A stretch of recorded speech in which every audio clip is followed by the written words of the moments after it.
A filibuster fight. Everything the Republican Senate did to President Obama would be child's play. Threatening to grind President Biden's plans into the ground. Kids and COVID. I think if we're going to get to 80% population immunity, at some level, children are going to need to be vaccinated. A vaccine trial underway for children as young as 6. And a vaccinated mom passes along protection. To our knowledge, this was the first in the world. A baby in Boca born with COVID antibodies.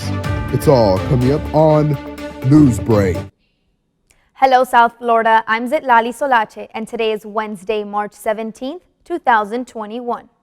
From the South Florida Media Network's Biscayne-based studios in North Miami, this is SFMN Newsbreak. Our top story this morning, COVID in Cuba leaving behind an economic impact that could lead to a new exodus in South Florida. The pandemic is shutting down legal ways to leave the island, and increased sanctions over the last 4 years are making it difficult to stay. CNN's Patrick Ottman reports exclusively on the pressures that are pushing desperate families to get on rafts aiming for the U.S. Probably just a couple hundred yards offshore, if that. As the tiny boat carrying Cuban migrants approaches the coast of Florida, a police helicopter infrared camera captures the moment when things go terribly wrong. Air One, they just had a wave take them out. The boat just flipped over. All 8 people who were aboard this boat for more than 16 days in February survived. The Coast Guard told CNN they are seeing an increasing number of Cubans trying to make the dangerous and illegal journey to the U.S. Some are stopped on rickety boats known as rusticos. Some found on deserted islands where the Coast Guard airdrops supplies before rescuing them. Others are not so lucky. In the town of Caibarien, Cuba, Beatriz keeps vigil for her daughter and 2 young grandchildren who are missing after the smugglers' boat they took mysteriously sunk this month. The toys and shoes the children left behind sit neatly in their room. Their mom hoped to reunite with her husband in Florida, Beatriz tells us. My daughter is a good mother, Beatriz says. She wouldn't have done this if everything wasn't safe, if everything wasn't okay. She wouldn't have put them through this. Her children are everything to her. Just down the street, Diami says her husband, Pepe, was on the same boat, trying to go to the U.S. to better provide for his family. She says she doesn't know what to tell his teenage daughter. She says nothing happened to her father. Diami says that her father has to be alive somewhere. But where? We can't take it anymore. We are desperate.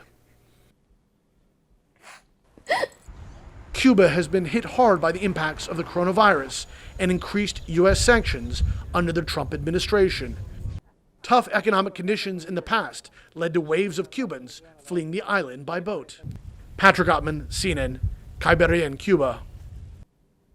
An investigation is underway this morning after 8 people are killed in what police fear could be a shooting spree. 21-year-old Aaron Long was arrested last night, suspected of opening fire in an Atlanta area massage parlor. Officers are now trying to tie him into other deadly shootings which occurred to similar businesses, all within about an hour. A long police chase preceded Aaron Long's arrest.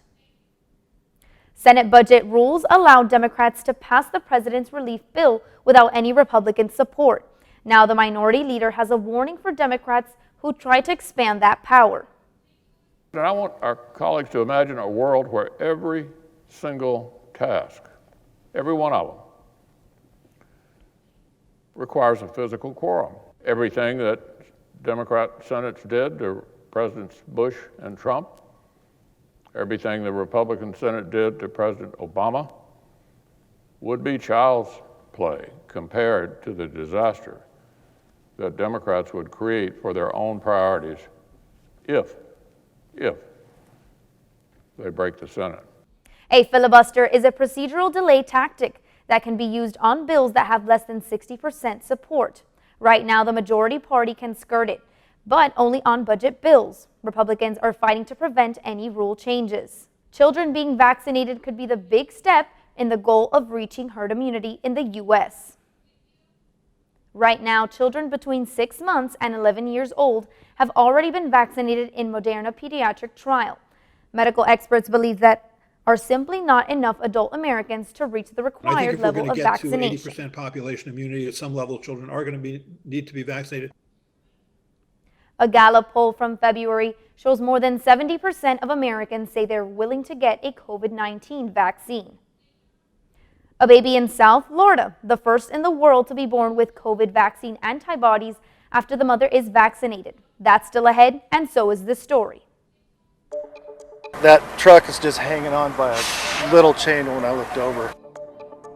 Passengers in a pickup truck owe their lives to a Good Samaritan after they dangle off the edge of an overpass. Newsbreak will be back in 2 minutes. 3 months ago, there weren't enough masks. We were desperately sourcing from all over the world. People were making face coverings from scarves, bandanas, and bits of fabric. Now there are plenty of masks, but some people don't want to wear them. Come on.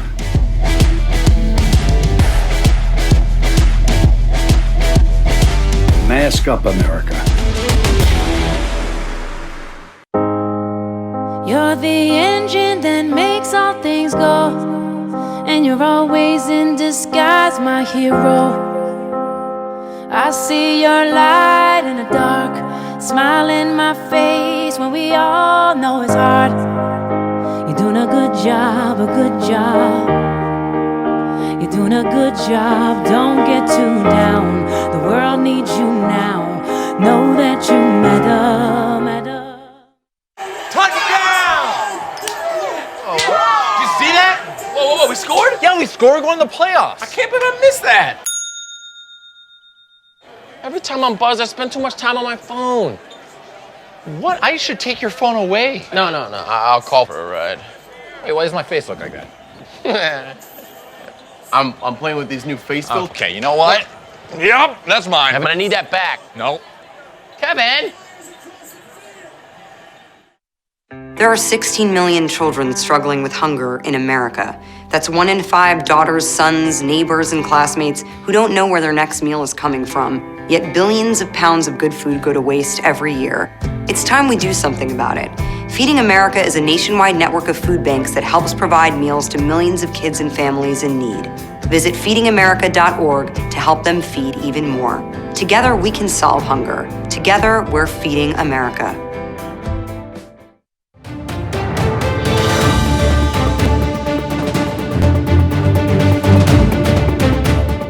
Medical miracle, the first documented baby born with COVID vaccination protection, and it happened right here in South Florida. A bold claim this morning in a new journal article written by a couple of Boca Raton doctors. As the network's Helen Acevedo reports, Palm Beach County is now home to the first infant born with COVID-19 antibodies after the mother had been vaccinated.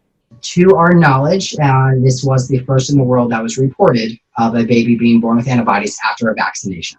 According to the doctors, a frontline healthcare worker in Palm Beach County was 36 weeks pregnant when she was given the first dose of the Moderna COVID-19 vaccine.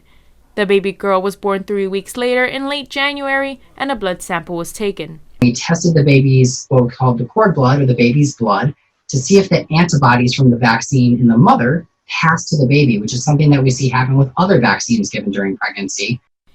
The results showed the baby had the COVID-19 antibodies.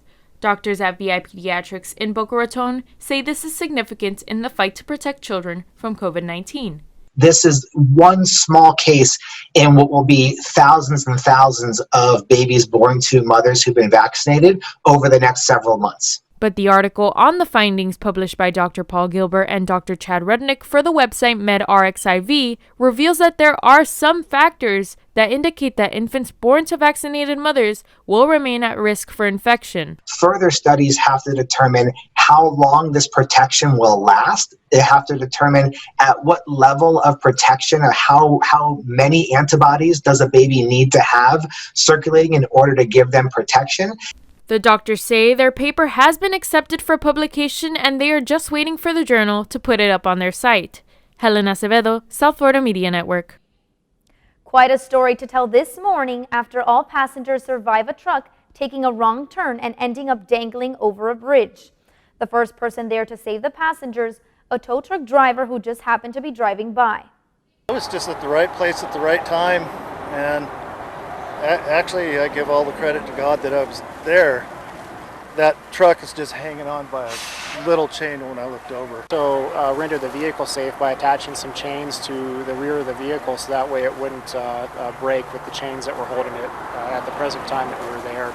The vehicle's weight distributed perfectly on the bridge near Boise, Idaho Monday, preventing it from falling. Both passengers in the truck were rescued. One was airlifted to the hospital and the other was taken by ground ambulance. That's all the time we have for Newsbreak. I'm Zitlali Solache. Get more news anytime at sfmn.fiu.edu.